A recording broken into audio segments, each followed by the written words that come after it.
Hey everyone, welcome to this week's car review. My gorilla William and I are delighted to be reviewing the 2015 Mazda 3 for you guys.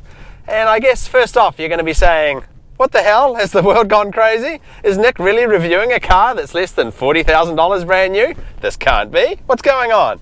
Well, it's true. I am reviewing a non-luxury car for once, and there's good reasons for that, a couple of good reasons. Firstly, this is my neighbour's car, Lisa, who lives right next door to me, and I'm lazy, and so having the opportunity to review a car where I don't have to go anywhere or do anything really is very attractive. So I wandered next door and I'm reviewing her car.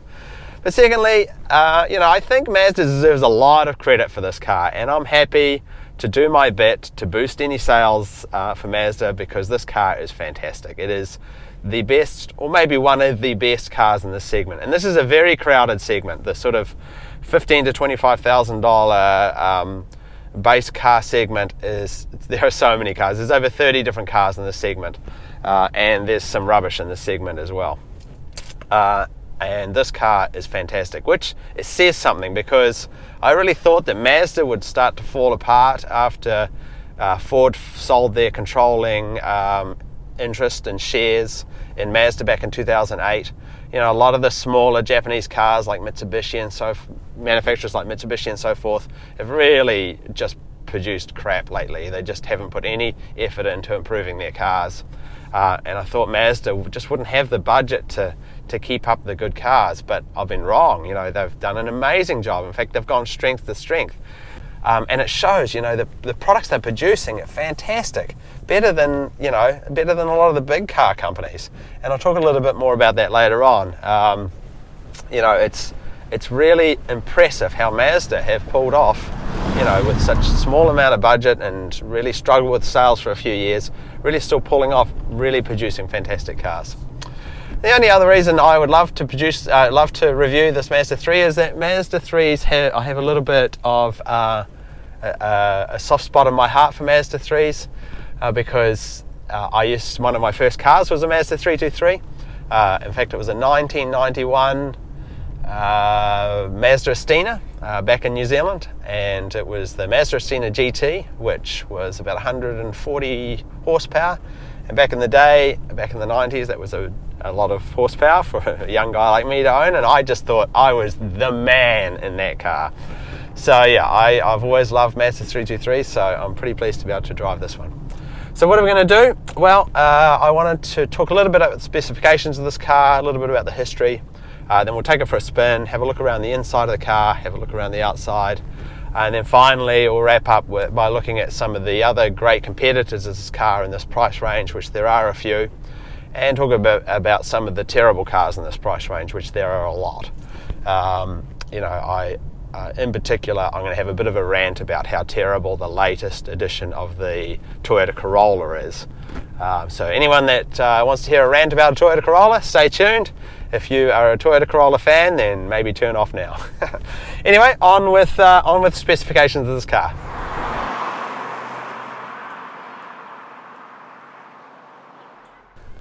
Okay, William, let's pull over here and talk a little bit about specifications and history of this car. You right there, buddy?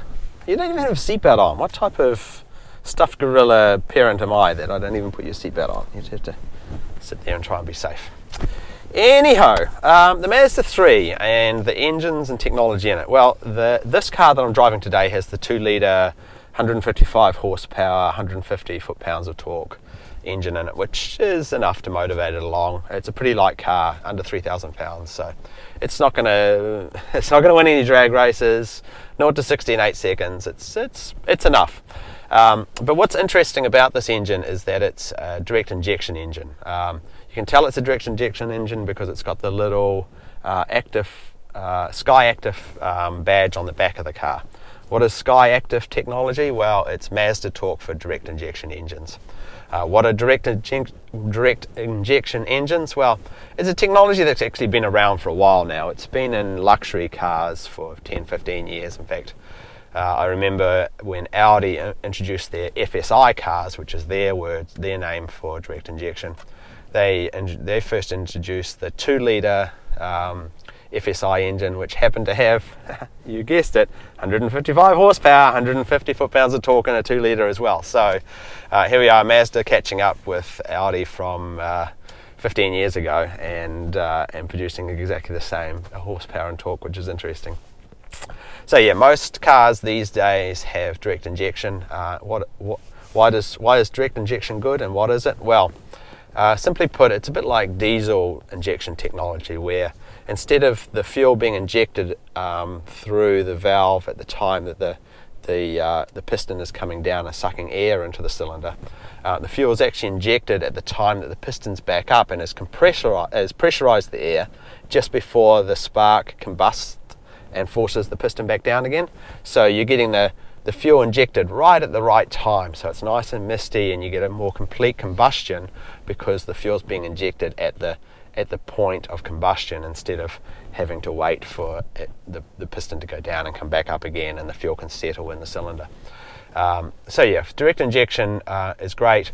The hard part about direct injection is that because you're injecting fuel into a pressurized cylinder, you need a much more powerful injector, and you need an injector that's timed correctly, and so that's why the technology has taken a little while to flow down to I guess entry-level cars. But once it's there, the big benefit of direct injection engines is you get a little bit more power and you get a lot more fuel economy, and that really shows in this car. You know, this car produces a phenomenal 41 miles per gallon highway and 30 miles per gallon around the city. So this car is capable of well over 500 miles on a tank of gas, which is very impressive. And I'd like to see direct injection in all cars in the future. You know, there's no reason why it can't flow down to every single car and you get the benefit of that technology.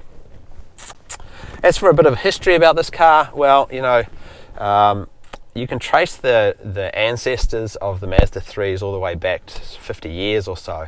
But the Mazda 323, which I think is really the ancestor of this car, started in about the late 70s, 1977 I think, and really saw an enormous amount of popularity in the 1980s.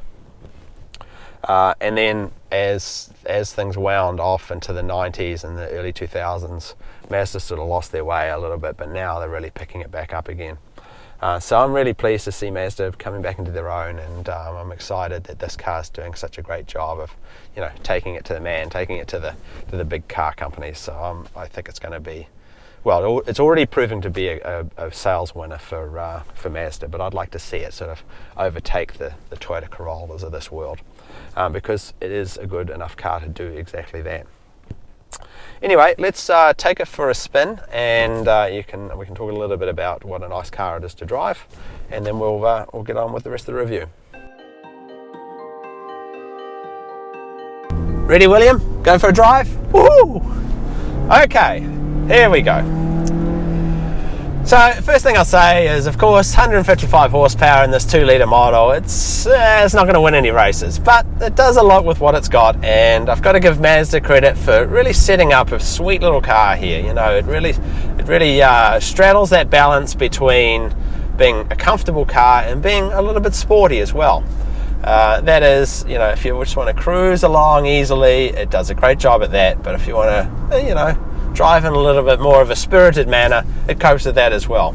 It gives you a decent amount of feedback in the electric steering wheel, electrically powered assisted steering, and the brakes and the gas pedal have got good feel to them. Seats are reasonably supportive, and you know, it's just a light and easy car to drive. You know, and there's not too much noise in the cabin, but most of all, for some reason, you know, it's just a relaxing and enjoyable and easy car to sit back in and cruise along in. So, you know, I think Mazda have done a lovely job of making this car, you know, an easy car to live with day to day, but still a car that can be a little bit more fun should you desire a bit more sporty driving. Otherwise, you know, everything else is good. It's got a nice nice position for all the buttons on the steering wheel, and the gearbox is fairly responsive. Interesting thing about the gearbox, so this car's got the automatic gearbox. This car can also come in the manual. The automatic gearbox seems to be more responsive in automatic mode than in manual mode. I'll demonstrate. So here we are, we're cruising along and drive. If I put my foot down, it immediately jumps down through the gears and it's away. Now if I do the same maneuver, if I pop it into manual mode and I'm cruising along in 4th gear, taking it easy, 35 miles an hour, and I want to jump down some gears, so I throw it into 2nd gear, it just takes a second long, well, half a second longer to jump down the gears. Maybe it's my imagination, possibly just my imagination. But yeah, certainly in drive mode, the gears are quite responsive for an automatic gearbox, and perfectly fine for this price category. This car, of course, got the 6-speed automatic gearbox, so plenty of ratios for it to choose from. Yeah, just a nice car to drive, just a really nice car to drive.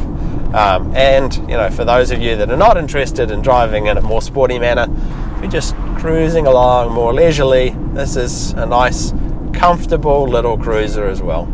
So yeah, thumbs up for the driving experience in the Mazda 3.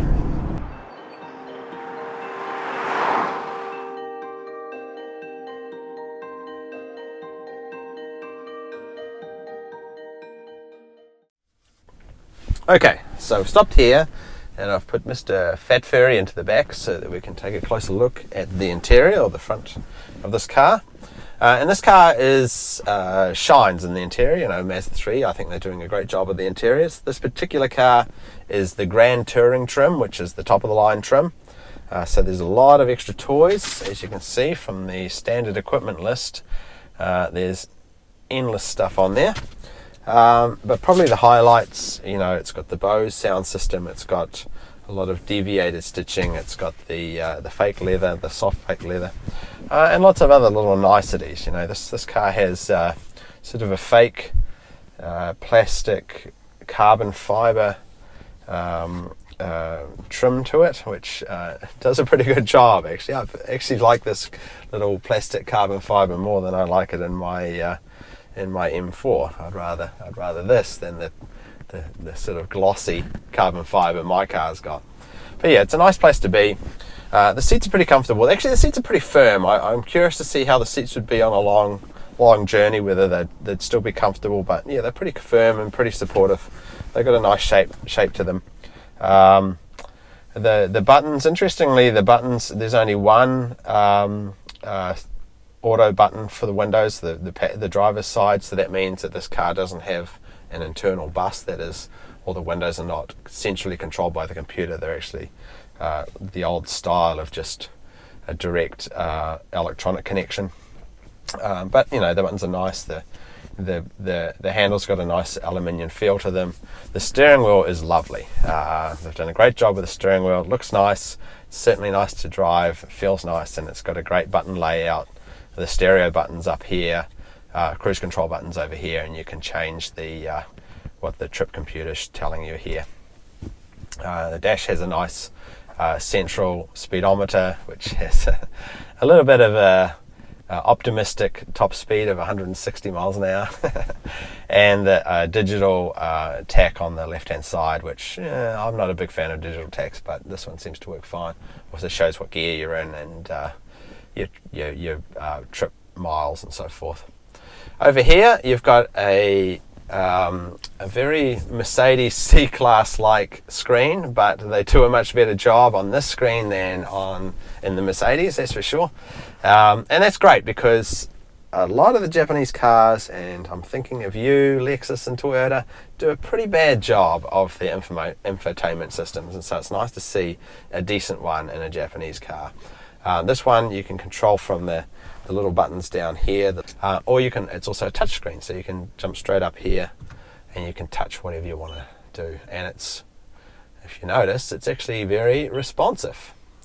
So that's nice. I mean, often these things take a second or two, but this one does a pretty good job. So it's nice, it works well. The time I've been driving it today, I've been pretty impressed with how quickly it responds and gets through all the bits and pieces, and how quickly I've picked up how to use it all. It's a 7-inch display. You know, not everyone likes these sort of displays popping up from the dash, but I think it's the way everything's going, and you know, Mazda have done a pretty nice job of it. It's got a nice a bezel to it that sort of blends in with the rest of the look of the car, and the fact that it works well is just a huge bonus. Down here, of course, the The HVAC controls, they're pretty self-explanatory. It's a nice little sort of aluminium feel and click to it. And of course the dials, I like the dials when you can turn a dial like this instead of having to press a button. That's certainly my preference, and that all works well enough. The automatic gear lever with the deviated stitching, the controls, and you know, it's got a decent glove compartment, little spots for your drinks. It's a nice interior, and of course this being the Grand Touring model, it's also got a sunroof, and all the bits and pieces like a Bose stereo and cruise control and the reversing camera, side impact warning, and all the treats that you'd want. But of course you have to pay a little more. This car retails sticker price of $25,000. It's sort of at the upper range of these cars, and because you're paying for all those toys. But no, very nice interior. And we'll have a look in the back quickly when we have a tour of the outside, which we'll get on to next.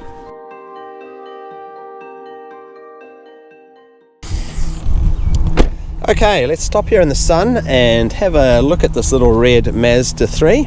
And the first thing you notice about the Mazda 3 is that my pants are falling down. Oh, God. I actually lost a little bit of weight lately, and now all my pants won't stay on me. Need to get myself a belt. Anyway, back to the Mazda 3. This red colour is known as Soul Red, which makes me think of that Eddie Murphy movie, Coming to America, where they had the Soul Glow product. Oh, Eddie Murphy, why don't you make good movies anymore? But yeah, I think the Mazda 3 is a good looking little car. You know, looks are all subjective, of course. Some people would say, oh, it's too busy at the front. Some people don't like the looks, but for me, I think it's one of the best looking cars in the class, especially in the hatchback version. You know, I really like hatchbacks. If we have a quick look in the hatchback here, you'll see, you know, it's a nice loading area. You can take this out, fold the seats down, and got plenty of room to put your dogs or whatever you're going to have, stuffed gorillas, that type of thing. Hatchbacks are just so useful, and they look a little sportier. I know it's not for everyone, but you know, hatchbacks are the way to go if you ask me. Even the 2-litre model, which this is, has the twin pipes. The 2.5 litre, which is known as the S model, gets the bigger wheels, and of course the bigger engine, the 2.5 litre engine. This is 16-inch wheels, so the 17-inch wheels would fill out those arches a little more, but you know, the 16 inches look fine. We'll have a quick look at the engine just for giggles. I'm sure there's nothing to see in the engine bay. It's going to be your bog standard 4-cylinder engine down here. And my pants are falling down on me again. So yeah, there's the engine. It says Sky Active Technology on it, so it's a direct injection. Nothing to write home about here, just your average 4-cylinder engine. That's fine. But yeah, I like this colour. I like the look of it. It's a cool little car. It really is. Sunroof, aerial, little shark tail aerial on the back. Yeah, looks pretty sporty. I really like this latest shape of the Mazda 3. Into the back seat. What's happening back here, William? Well, the back seat's nice. Plenty of room, even for me. 6 foot tall. Seats in their medium position, no problem. There's nothing back here. There's no USB ports or charging or anything. It's just window and door handle, and oh, might be something in here. Oh yeah, look at that, 2 cup holders. So we're happy here in the back seat. It's a good size. Even enough headroom for me. What have we got going on here? Oh, light. Yep, so that's the back seat.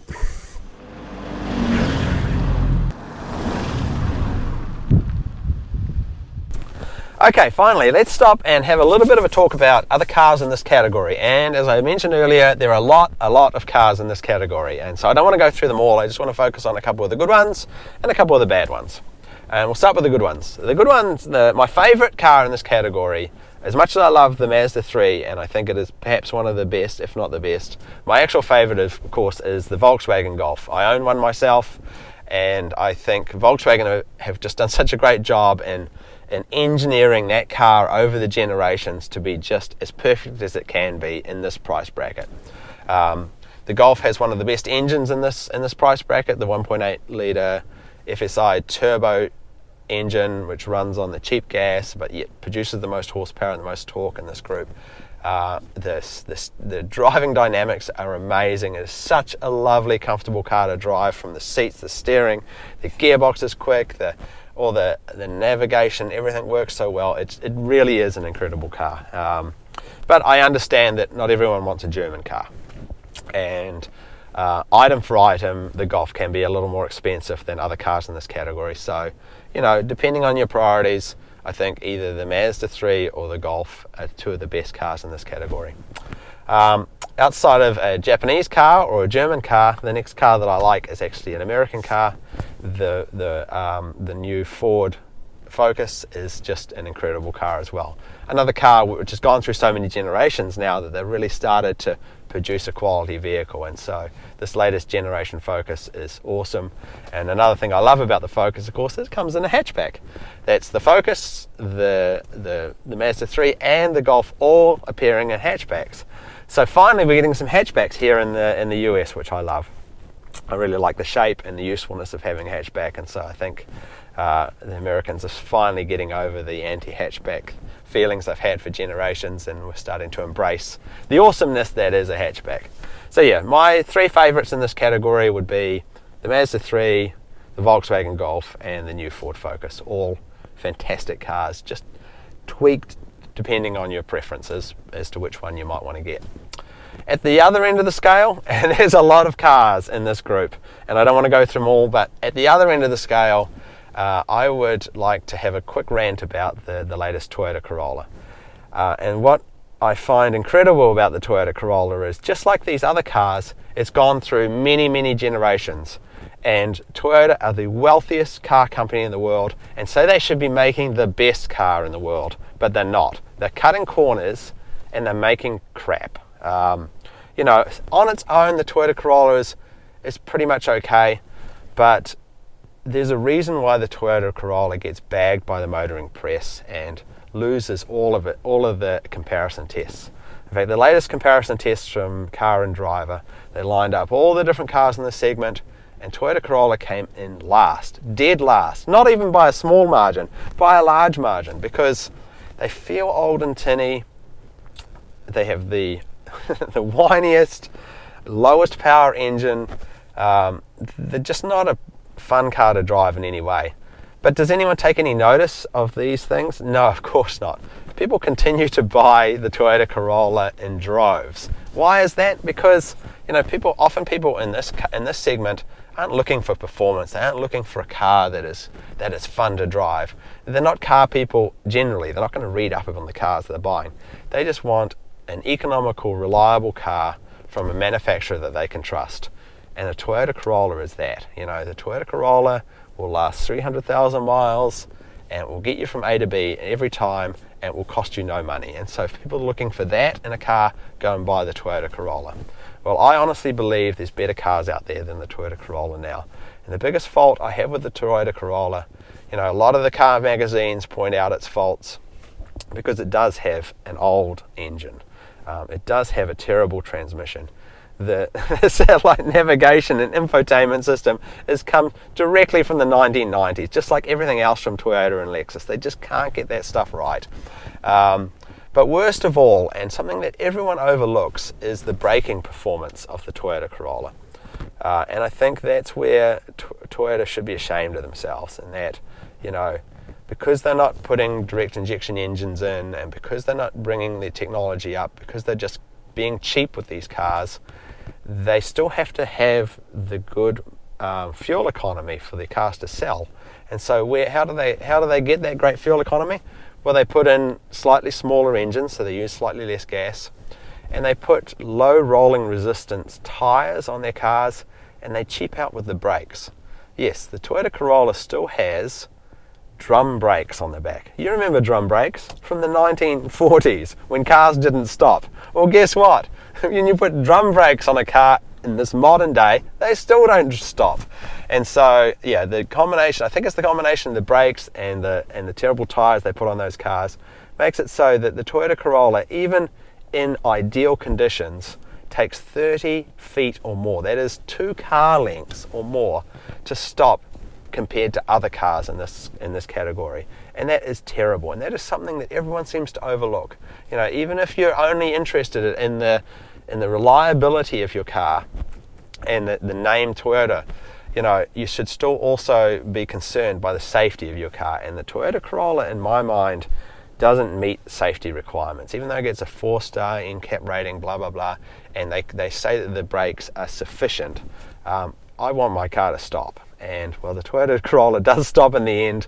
I'd much rather it stop 2 car lengths before I have an accident. So yeah, so you guys out there that are car people that recommend cars to other people, when your family and friends are going to buy their Toyota Corolla, say no. No, friends don't let friends drive Toyota Corollas. Get them to buy a Mazda 3 or a Golf or a Ford Focus or any of the other cool cars in this price range. We've got to stop Toyota from, you know, being lazy and just selling this crap. And so the other car that is the worst car in this segment at the moment is the Mitsubishi Lancer.